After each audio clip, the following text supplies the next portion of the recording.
இன்னைக்கு வந்து பார்த்தீங்கன்னா, நான் ஒன் பாட் ரைஸ் தான் வந்து லஞ்சுக்கு வந்து செஞ்சேன். ஸோ பீட்ரூட் ரைஸ் தான் செஞ்சேன். ஸோ இந்த பீட்ரூட் ரைஸ வந்து இந்த மாரி ட்ரை பண்ணி பாருங்க. இதுக்கு 2 பீட்ரூட் எடுத்திருக்கேன். நம்ம பிரியாணிக்கு தாளிப்போம்ல, அந்த ஸ்பைசஸ் எல்லாமே எடுத்து வச்சிருக்கேன். இப்போ நான் வந்து இது செய்றதுக்கு ஆலிவ் ஆயில் ஆட் பண்ணிக்கிறேன். நெக்ஸ்ட் வந்து பார்த்தீங்கன்னா, பட்டை, லவங்கம், ஏலக்காய், பிரியாணி இலை, முந்திரி பருப்பு, சோம்பு இதெல்லாம் உள்ள ஆட் பண்ணிக்கலாம். இது கூடவே வந்து ஒரு வெங்காயம் கட் பண்ணி வச்சிருக்கேன். அதையும் உள்ள சேர்த்துக்கலாம். ஒரு தக்காளி கட் பண்ணி வச்சிருக்கேன். அதையும் உள்ள ஆட் பண்ணிட்டு, ஒரு காரத்துக்கு பச்சை மிளகாய், 2 பீட்ரூட் நல்லா துருவி எடுத்திருக்கேன். அதையும் உள்ள சேர்த்து நல்லா வந்து வதக்கி குடுத்துருங்க. நெக்ஸ்ட்டு தேவையான அளவு வந்து சால்ட் ஆட் பண்ணிக்கலாம். இஞ்சி பூண்டு வந்து நான் தட்டிட்டு உள்ள சேர்த்துக்கிறேன். மஞ்சள் தூள், நம்ம வீட்டிலேயே அரைச்ச குழம்பு மிளகாய் தூள், கொஞ்சமா வந்து சீரகத்தூள் ஆட் பண்ணிக்கலாம். கொஞ்சமா கரம் மசாலா, 2 ஸ்பூன் பார்த்தீங்கன்னா மல்லித்தூள் ஆட் பண்ணி நல்லா வந்து மிக்ஸ் பண்ணி விட்டுருங்க. இது நல்லா பச்சை ஸ்மெல் போற அளவுக்கு நல்லா நீங்க வதக்கி விட்டுறணும். இப்போ ஃப்ரெஷ் பீஸ் வச்சிருக்கேன். அதையும் உள்ள சேர்த்துக்கலாம்.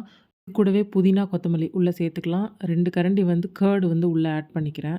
போட்டு நல்லா வந்து மிக்ஸ் பண்ணி விட்டுருங்க. பாஸ்மதி ரைஸ் வந்து பார்த்தீங்கன்னா, ஒரு 15 மினிட்ஸ் நல்லா தண்ணீல ஊற வச்சு எடுத்திருந்தேன். 1 கப் பாஸ்மதிக்கு 1 1/2 கப் வந்து தண்ணி சேர்த்துட்டு குக்கர க்ளோஸ் பண்ணிடுங்க. லோ ஃப்ளேம்ல வச்சு ஒரே ஒரு விசில் வச்சு இறக்குனீங்கன்னா, சூப்பரான பீட்ரூட் ரைஸ் வந்து ரெடிங்க. நல்ல பிரியாணி ஃப்ளேவர்ல சூப்பரா இருக்குங்க. ஸ்கூல் போற பிள்ளைங்களா இருந்தா, நீங்க ஸ்கூலுக்கு கூட குடுத்து விடலாம். சூப்பரா இருக்கும். இது மாரி ஹெல்தி அண்ட் ஈஸியான ரெசிபீஸ்லாம் வேணும்னா, மறக்காம நம்ம சேனல சப்ஸ்கிரைப் பண்ணிக்கோங்க. Thank you.